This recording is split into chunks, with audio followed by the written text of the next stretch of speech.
8 lipca tego roku zamordowany został wieloletni premier Japonii Abe Shinzo. Zabójstwo to odbiło się szerokim echem na całym świecie. Wzmogło także rozważania na temat polityki kraju kwitnącej wiśni. Tragicznie zmarły polityk był bez wątpienia architektem japońskiej polityki zagranicznej ostatniego dziesięciolecia. Wytyczył jej nowy kierunek, a także nadał nową, dawno niewidzianą dynamikę. W dzisiejszym odcinku serii Porozmawiajmy o Pacyfiku spróbujemy przeanalizować wpływ Abe Shinzo na sytuację w regionie Azji Południowo-Wschodniej.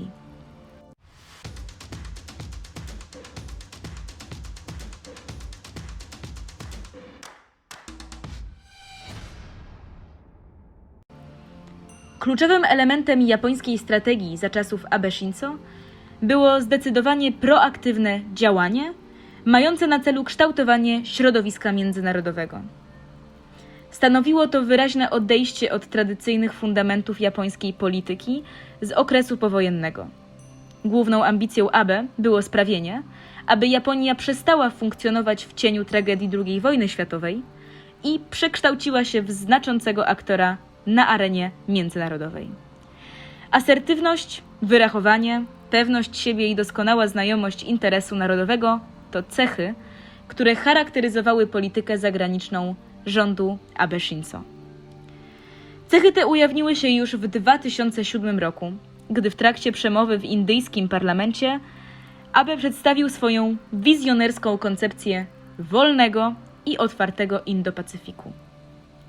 Przywódca partii liberalno-demokratycznej, wyprzedzając niejako decydentów w innych państwach regionu, zwrócił uwagę na zachodzący proces łączenia się obu oceanów i powstawanie przestrzeni mającej odgrywać pierwszoplanową rolę w systemie międzynarodowym. Od samego początku Abe Shinzo był zagorzałym zwolennikiem nieformalnego formatu Quad, integrującego Indię, Australię, USA i Japonię. Koalicja miała usprawnić kooperację w regionie i stworzyć pole do współpracy dyplomatycznej.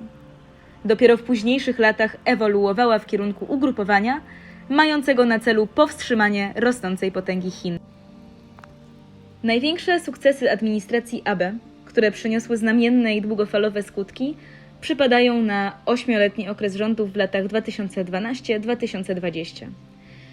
Decyzje Tokio były w istotnej mierze motywowane rosnącą asertywnością ze strony Chińskiej Republiki Ludowej pod rządami Xi Jinpinga i rozbudową arsenału rakiet balistycznych przez Koreę Północną. Premier Japonii doskonale zdawał sobie sprawę, że jego państwo posiada ograniczone pole manewru, będąc okrążonym przez dwa mocarstwa nuklearne i wyjątkowo agresywne państwo zbójeckie posiadające arsenał jądrowy. Kluczowe zmiany instytucjonalne za jego rządów objęły stworzenie Narodowej Rady Bezpieczeństwa w 2013 roku, rozpoczęcie publikacji strategii bezpieczeństwa i zmianę interpretacji zapisów artykułu 9 powojennej konstytucji. Od 2015 roku japońskie siły samoobrony zyskały możliwość interwencji poza granicami kraju, lecz jedynie w przypadku zagrożenia egzystencjalnych interesów państwa. Zmiana ta była szczególnie potrzebna z uwagi na wzrost niestabilności w cieśninie tajwańskiej i na Morzu Południowochińskim.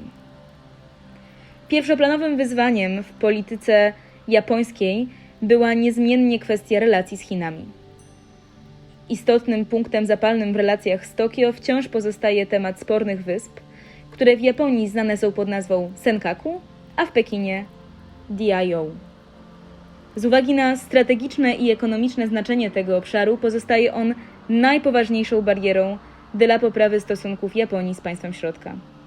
Relacjom tym nieodłącznie towarzyszy także pamięć o brutalnej wojnie z lat 1937-1945, podczas której Japończycy dopuścili się licznych zbrodni wojennych. Abe zaognił spór w 2013 roku, decydując się na kontrowersyjną wizytę w świątyni Yasukuni, w której upamiętniono ponad 1000 osób uznanych za zbrodniarzy wojennych. Jednak pomimo zdecydowanej i w wielu kwestiach bezkompromisowej postawy Abe, jego głównym celem niezmiennie pozostawała poprawa relacji z Pekinem. Ustępstwa zostały poczynione między innymi w kwestiach związanych z prawami człowieka. chińskie działania w Xinjiangu czy rosnące ograniczania swobód obywatelskich w Hongkongu nie wywołały stanowczego sprzeciwu ze strony Abe. Mając na uwadze współzależności gospodarcze i bliskość geograficzną, nie ulega wątpliwości, że doskonale zrozumiał on znaczenie tych stosunków i potrzebę znalezienia złotego środka. Jego starania przyniosły owoce w 2019 roku, kiedy to doszło do spotkania z Xi Jinpingiem. Podpisano wówczas szereg umów gospodarczych i planów rozwoju współpracy. Nie można zapomnieć też o umiejętnym zarządzaniu przez Abe relacjami z Rosją i nawiązaniu bliższych relacji z Władimirem Putinem, z którym japoński premier spotkał się aż 27 razy. Sukcesy w osobistym podejściu Abe do dyplomacji widać było wyjątkowo wyraźnie w przypadku spotkań z indyjskim premierem Narendą Modim.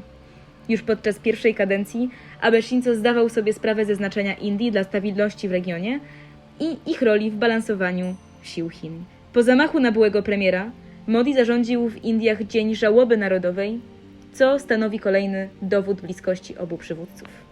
Jednym z ważniejszych i długofalowych skutków polityki zagranicznej Abe Shinzo jest redefinicja stosunków z Tajwanem. Decydujące w zacieśnieniu więzów z pewnością są uwarunkowania geostrategiczne, które nierozerwalnie łączą los Tokio z Tajpej. Japonia, która historycznie cierpiała na zależność od importu surowców naturalnych i żywności, postrzega stabilność w cieśninie tajwańskiej jako sprawę najwyższej wagi. Zbliżenie z Tajpej jest kolejnym dowodem na ewolucję myśli strategicznej wśród japońskich elit i zrozumienie interesu narodowego jako nieodłącznie związanego ze statusem Tajwanu. Cechy niewidziane w japońskiej polityce od dekad, jak odwaga w artykułowaniu ambitnych celów, umiejętność podejmowania inicjatywy, nietuzinkowe zdolności dyplomatyczne czy poczucie taktu, pozwoliły na ewolucję roli Japonii w regionie. Połączenie narzędzi wpisujących się w szeroko pojęte soft power ze świadomym zwrotem w polityce bezpieczeństwa stworzyły warunki, w których kraj kwitnącej wiśni stał się gotowy do objęcia roli lidera i głównego architekta regionalnego porządku. W zakresie tworzenia nowej, wielkiej strategii Japonii w XXI wieku dziedzictwo Abe Shinzo jest niezbędne, a jego echo pozostanie obecne w kolejnych dekadach. Istotę wyzwań, które obecnie rysują się przed Tokio, jako pierwszy umiejętnie zidentyfikował właśnie Abe. Wytyczył także trwałą ścieżkę, która z pewnością pomoże wskazać dobrą drogę dla jego ojczyzny. Dziękujemy bardzo za uwagę. Raport został przygotowany przez Koło Państw Obszaru Pacyficznego. Zachęcamy do zostawienia łapki w górze, komentarza, subskrypcji i obserwowania K-popu na innych mediach społecznościowych.